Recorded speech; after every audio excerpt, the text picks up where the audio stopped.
Hello students, मैं wrinkle Bansal आप सभी का आज की इस वीडियो में स्वागत करती हूँ।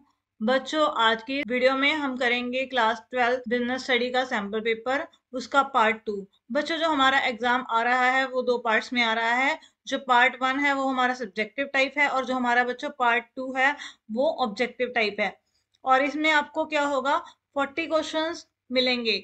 और जो 40 क्वेश्चंस होंगे बच्चों, वो एमसीक्यू की फॉर्म में भी हो सकते हैं, फिलिंग द ब्लैंक्स की फॉर्म में भी हो सकते हैं और ट्रू फॉल्स की फॉर्म में भी हो सकते हैं। ये वीडियो देखने से पहले अगर आपने हमारे चैनल को अभी तक सब्सक्राइब नहीं किया है तो आप सब्सक्राइब कर लें ताकि आने वाली वीडियोस के बारे में आपको अपडेट्स मिलती रहें। तो आइए स्टार्ट करते हैं। बच्चों, हमारे पास फर्स्ट क्वेश्चन है, अर्नेस्ट डेल ने प्रबंध को क्या कहा है। ये हमारे पास फिलिंग द ब्लैंक्स है, तो इसका राइट आंसर है सरल विज्ञान। अर्नेस्ट डेल ने जो प्रबंध है उसको सरल विज्ञान कहा है। सेकंड क्वेश्चन है, प्रबंध एक डैश विज्ञान है। यहाँ पर बच्चों हमने बताना है कि जो मैनेजमेंट है वो कौन सी साइंस है। तो बच्चों इसे कौन सी साइंस कहा जाता है, व्यवहारिक साइंस। ठीक है, यानी इसको हम बोलते हैं अप्लाई साइंसेस। इसके बाद है हमारे पास क्वेश्चन नंबर 3, प्रबंध के किस स्तर पर समन्वय आवश्यक है, यानी हमें कोऑर्डिनेशन की जरूरत किस लेवल पर होती है मैनेजमेंट की। फर्स्ट ऑप्शन है निम्न स्तर, सेकंड ऑप्शन है मध्यम स्तर, थर्ड ऑप्शन है उच्च स्तर और लास्ट ऑप्शन है सभी स्तर। तो बच्चों, हमें मैनेजमेंट की जो जरूरत है वो सभी लेवल्स पर पड़ती है, चाहे आपका टॉप लेवल है, चाहे आपका मिडिल लेवल है और चाहे आपका लोअर लेवल है। इसका राइट आंसर क्या आएगा, ऑप्शन डी।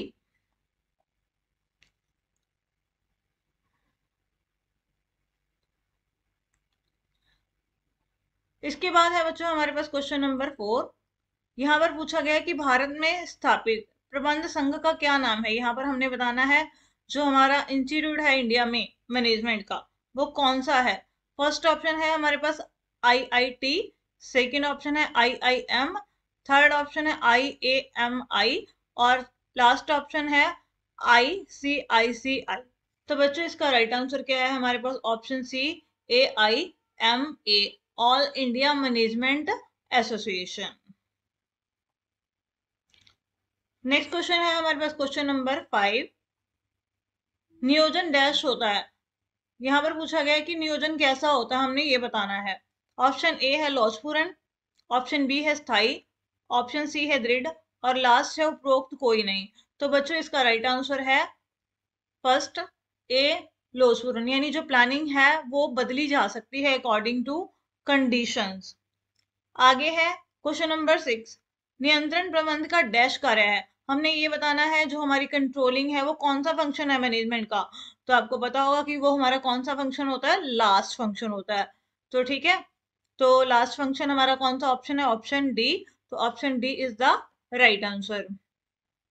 नेक्स्ट है क्वेश्चन नंबर 7, प्रबंध है, प्रबंध क्या है। फर्स्ट ऑप्शन है एक कला है, सेकंड ऑप्शन है एक विज्ञान है, थर्ड ऑप्शन है कला व विज्ञान दोनों है और लास्ट ऑप्शन है इनमें से कोई भी नहीं। तो इसका राइट आंसर बच्चों क्या है, हमारे पास कला एवं विज्ञान दोनों, यानी जो प्रबंध है वो कला भी है और विज्ञान भी है। तो इसका राइट आंसर क्या आएगा, ऑप्शन सी।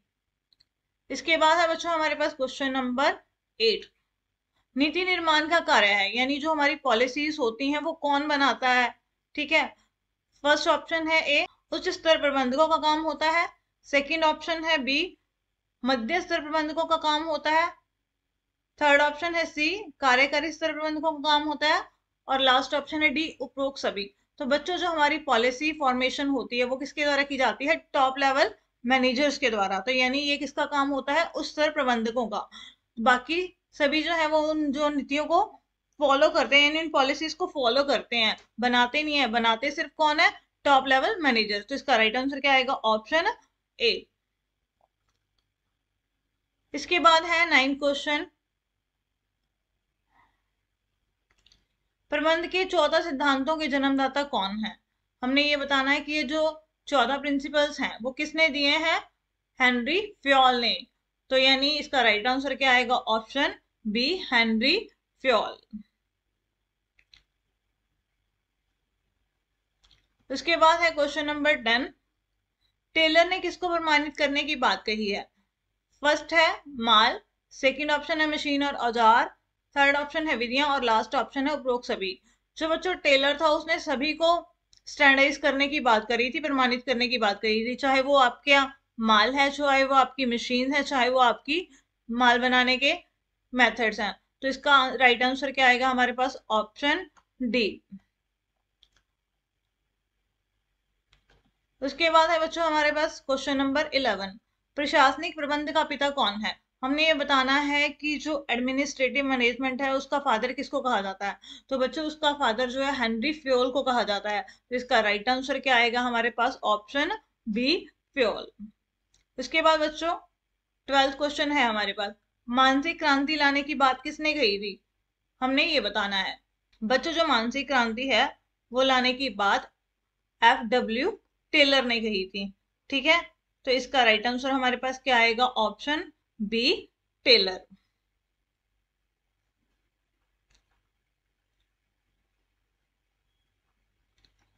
उसके बाद है बच्चों हमारे पास क्वेश्चन नंबर 13, कारखाने में सिगरेट पीना मना है, यह कथन किस प्रकार की योजना से संबंधित है? तो हमने यानी ये बताना है कि जो सिगरेट पीने के लिए मना किया गया है वो योजना का कौन सा पार्ट होता है। तो बच्चों ये हमारा क्या होता है? नियम होता है, जैसे हमारे स्कूल्स में होता है, ये रूल्स होते हैं कि आपको ये नहीं करना है, ये करना है। तो वो हमारे क्या होते हैं? रूल्स होते हैं। तो इसका राइट आंसर क्या आएगा? ऑप्शन सी, नियम। उसके बाद है क्वेश्चन नंबर 14, नियोजन प्रबंध का कौन सा कार्य है? तो ये तो सभी बच्चों को आता होगा कि नियोजन कौन सा कार्य होता है हमारे प्रबंध का? पहला कार्य है। तो यानी इसका राइट आंसर क्या आएगा? Option A.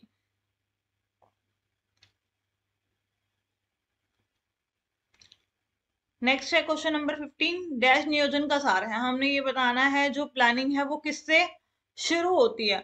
तो बच्चों जो प्लानिंग होती है वो हमारे किससे शुरू होती है? पूर्वानुमानों से। ठीक है, यानी हम पहले से कुछ एस्टिमेट करते हैं, उस एस्टिमेशन के बेस पर ही क्या होती है? प्लानिंग बनाई जाती है। तो इस वजह से इसका राइट आंसर क्या आएगा? ऑप्शन सी, पूर्वानुमान। उसके बाद है क्वेश्चन नंबर 16, नियोजन एक डैश प्रक्रिया है। अब बच्चों हमने बताना है ये कौन सी प्रक्रिया है। आपको पता है ये नहीं है कि हमने प्लानिंग एक बार कर ली तो वो खत्म हो गई, ऐसा नहीं होता। प्लानिंग हमेशा चलती रहती है, ये नहीं होता एक बार करने से हमारा काम खत्म हो जाता है। तो यानी ये कौन सी प्रक्रिया है? निरंतर चलने वाली, यानी कॉन्टिन्यूस प्रोसेस। तो इसका राइट आंसर क्या आएगा हमारे पास? Option B. उसके बाद है क्वेश्चन नंबर 17, निम्न में से कौन सा नियोजन का तत्व नहीं है? हमने ये बताना है कि किसको प्लानिंग में शामिल नहीं किया जाता है। फर्स्ट है नियम, सेकंड है कार्यक्रम, थर्ड ऑप्शन है उद्देश्य, और लास्ट है नियुक्तिकरण। तो बच्चों जो नियुक्तिकरण होता है, स्टाफिंग, ये तो खुद ही एक अलग फंक्शन होता है, तो यानी ये प्लानिंग का पार्ट नहीं होता है।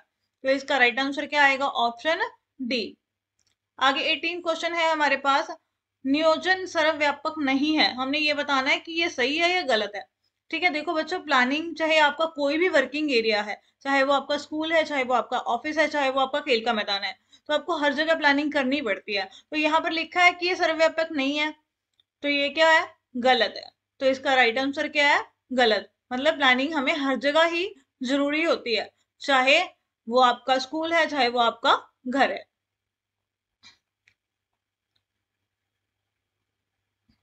नेक्स्ट क्वेश्चन है क्वेश्चन नंबर 19, उस संगठन का नाम बताइए जो नियमों एवं कार्यविधियों पर आधारित होता है। बच्चों हमारे पास दो तरह के जो संगठन है वो होते हैं, एक औपचारिक और एक अनौपचारिक। ठीक है, जो औपचारिक होता है वो नियमों और कार्यविधियों पर आधारित होता है, और जो अनौपचारिक होता है वो समूह परंपराओं पर आधारित होता है। तो इसका राइट आंसर क्या आएगा? Option A. नेक्स्ट क्वेश्चन है हमारे पास क्वेश्चन नंबर 20, निम्न में से किसमें कार्यों का दोहराव नहीं होता? हमने ये बताना है कि इसमें जो है काम रिपीट नहीं होता, कौन से संगठन में?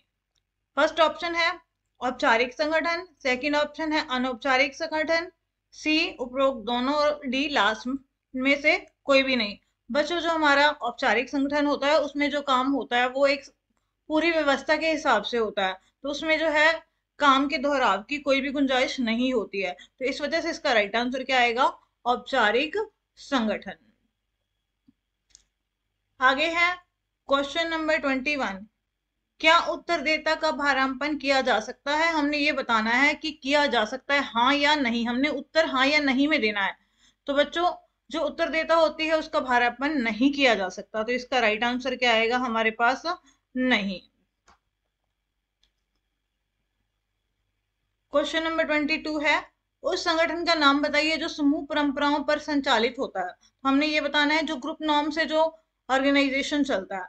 फर्स्ट है बच्चों औपचारिक, सेकंड ऑप्शन है अनौपचारिक, सी उपरोक्त दोनों, और लास्ट ऑप्शन है उपरोक्त में से कोई नहीं। तो बच्चों इसका राइट आंसर क्या है? ऑप्शन बी, अनौपचारिक संगठन जो होता है वो समूह परंपराओं के हिसाब से चलता है।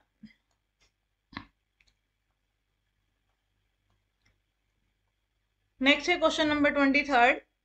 निम्न में से कौन अधीनस्थों की भूमिका के महत्व को बढ़ाता है? हमने ये बताना है किसमें जो है हमारे जो सबॉर्डिनेट्स होते हैं उनकी जो इंपॉर्टेंस है वो बढ़ती है। फर्स्ट ऑप्शन है केंद्रीयकरण से, सेकंड ऑप्शन है विकेंद्रीयकरण से, सी भारापन से, और डी विशिष्टीकरण से। तो बच्चों जो हमारे सबॉर्डिनेट्स होते हैं उनकी जो इंपॉर्टेंस है वो बढ़ती है सिर्फ विकेंद्रीयकरण में। ठीक है, तो इसका राइट आंसर क्या आएगा हमारे पास? Option B. नेक्स्ट है 24th क्वेश्चन। एक उच्च अधिकारी के अधीन अधीनस्थों की संख्या क्या कहलाती है? मतलब एक बंदा जितने बंदों पर कंट्रोल रख सकता है उसे क्या कहा जाता है? फर्स्ट ऑप्शन है सोपानिक श्रृंखला, सेकंड ऑप्शन है प्रबंध का विस्तार, थर्ड ऑप्शन है पूर्ण नियंत्रण, लास्ट ऑप्शन है इनमें से कोई भी नहीं।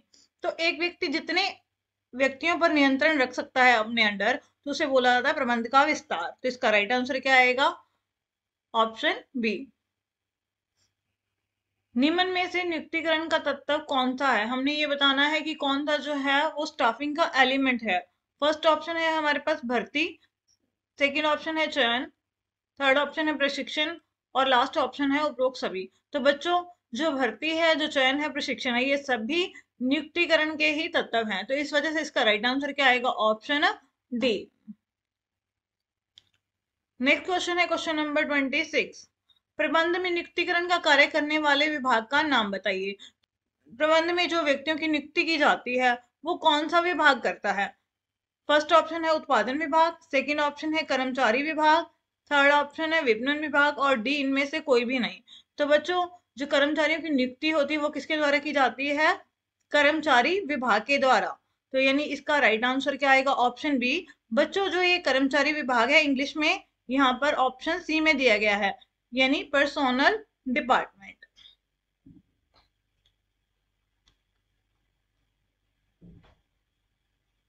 बच्चों नेक्स्ट क्वेश्चन है क्वेश्चन नंबर 27। चयन एक डैश प्रक्रिया है। बच्चों हमने ये बताना है कि चयन सकारात्मक प्रक्रिया है या नकारात्मक। तो यानी बच्चों जो ये चयन है वो हमारी कौन सी प्रक्रिया होती है? नकारात्मक। यानी इसमें क्या होता है? सिर्फ लोगों को चुना जाता है और कुछ लोगों को रिजेक्ट कर दिया जाता है। हमेशा याद रखना है जो भर्ती होती है वो सकारात्मक प्रक्रिया होती है और जो चयन होता है वो हमेशा नकारात्मक प्रक्रिया होती है। इसके बाद है क्वेश्चन नंबर 28। भर्ती के आंतरिक स्रोत में शामिल है। हमने ये बताना है कि भर्ती में क्या क्या शामिल किया जाता है। फर्स्ट ऑप्शन है पदोन्नति, सेकंड ऑप्शन है अस्थाई अलगाव, और थर्ड ऑप्शन है ए एम बी दोनों, और इनमें से कोई भी नहीं। इसका बच्चों राइट आंसर आएगा option C, A and B दोनों। पदोन्नति और अस्थाई अलगाव इन दोनों के द्वारा जो है आंतरिक स्रोतों से भर्ती की जा सकती है। उसके बाद है क्वेश्चन नंबर 29। निम्न में से कौन सा निर्देशन में शामिल नहीं है? फर्स्ट है प्लानिंग, सेकंड ऑप्शन है नेतृत्व, थर्ड ऑप्शन है संदेशवाहन, और लास्ट ऑप्शन है ये सभी। बच्चों जो हमारी डायरेक्टिंग होती है उसके अंदर किस किस को शामिल किया जाता है? सुपरविजन, मोटिवेशन, लीडरशिप और कम्युनिकेशन। ये चार एलिमेंट्स होते हैं किसके? निर्देशन यानी डायरेक्टिंग के। तो इसमें कौन सी नहीं आ रही? प्लानिंग नहीं आ रही। तो इसका राइट आंसर क्या आएगा? प्लानिंग। जो प्लानिंग है वो इसका पार्ट नहीं है डायरेक्टिंग का। आगे है 30th क्वेश्चन हमारे पास। निम्न में कौन सा गैर वित्तीय प्रोत्साहन नहीं है? हमने ये बताना है कि जो नॉन फाइनेंशियल इंसेंटिव नहीं है, इसका मतलब जो फाइनेंशियल इंसेंटिव है यानी जो कैश में दिया जाता है वो कौन सा है? फर्स्ट है पद सुरक्षा, सेकंड ऑप्शन है स्तर, सी है बोनस। बच्चों जो बोनस होता है वो कैश में मिलता है। तो इसका मतलब इसका राइट आंसर क्या आएगा? Option C. नेक्स्ट क्वेश्चन है क्वेश्चन नंबर 31। डैश अच्छे नेता का गुण है। अब यहाँ पर हमने कोई भी क्वालिटी बता देनी है गुड लीडर की। आपको जो भी क्वालिटी पता हो अच्छे लीडर की आपने वो बता देनी है। अच्छा व्यक्तित्व, अच्छे हाव भाव, ठीक है, जो भी आपको पता है आप वो दे सकते हैं इसके अंदर।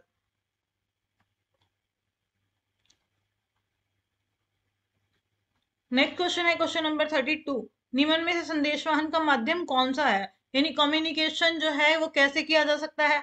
बच्चों हमें पता है कि कम्युनिकेशन लिखित रूप में भी हो सकता है और मौखिक रूप में भी हो सकता है, तो इस वजह से इसका राइट आंसर क्या आएगा, ऑप्शन सी, लिखित एवं मौखिक। आगे है बच्चों 33 क्वेश्चन। निम्न में से कौन सा संप्रेषण प्रक्रिया का तत्व नहीं है। फर्स्ट ए है संदेशबद्धता, सेकंड ऑप्शन है संप्रेषण, थर्ड ऑप्शन है संदेशवाहन और लास्ट ऑप्शन है प्रतिपुष्टि। तो बच्चों कम्युनिकेशन यानी सेकंड ऑप्शन बी संप्रेषण, ये कम्युनिकेशन ही कम्युनिकेशन का प्रोसेस का पार्ट नहीं होता है, तो इसका राइट आंसर क्या आएगा हमारे पास, संप्रेषण। आगे है क्वेश्चन नंबर 34। रोटी, कपड़ा एवं मकान किस तरह की आवश्यकता के उदाहरण हैं। हमने ये बताना है ये हमारी कौन सी नीड्स होती हैं। बच्चों ये हमारी शारीरिक जरूरतों को पूरा करने के लिए होती है, तो इसका वजह से इसका राइट आंसर क्या आएगा, ऑप्शन बी, शारीरिक आवश्यकता। आगे है बच्चों क्वेश्चन नंबर 35। निम्न में से कौन सा टिकाऊ उत्पाद का उदाहरण नहीं है, हमने ये बताना है। तो बच्चों टिकाऊ उत्पाद नहीं है तो यानी जो जल्दी से खत्म हो जाता है, हमने वो बताना है कौन सा है। फर्स्ट है बच्चों फर्नीचर, फर्नीचर की लाइफ भी लंबी होती है, तो यानी ये तो टिकाऊ उत्पाद नहीं है, यानी ये राइट आंसर नहीं है। सेकेंड है मोबाइल, ये भी टिकाऊ उत्पाद है। स्टेशनरी, ये बच्चों ये टिकाऊ उत्पाद नहीं है, क्योंकि स्टेशनरी को हम एक बार यूज कर लेते हैं तो वो खत्म हो जाती है। तो ठीक है, तो इसका राइट आंसर क्या आएगा, स्टेशनरी।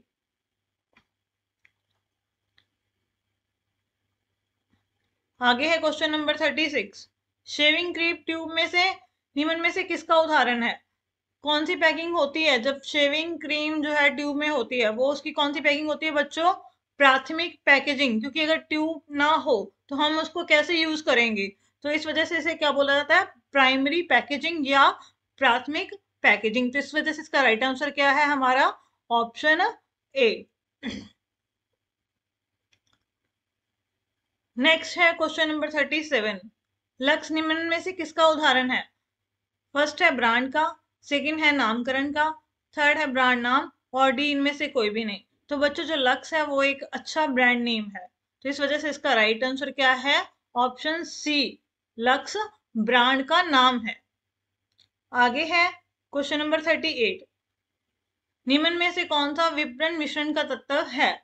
फर्स्ट ऑप्शन है संवर्धन, सेकंड है वितरण, थर्ड है उत्पाद और लास्ट ऑप्शन है उपरोक्त सभी। तो बच्चों हमारी जो मार्केटिंग मिक्स होते हैं उसके चार एलिमेंट्स होते हैं, प्रोडक्ट, प्राइस, प्लेस, प्रमोशन, यानी 4P।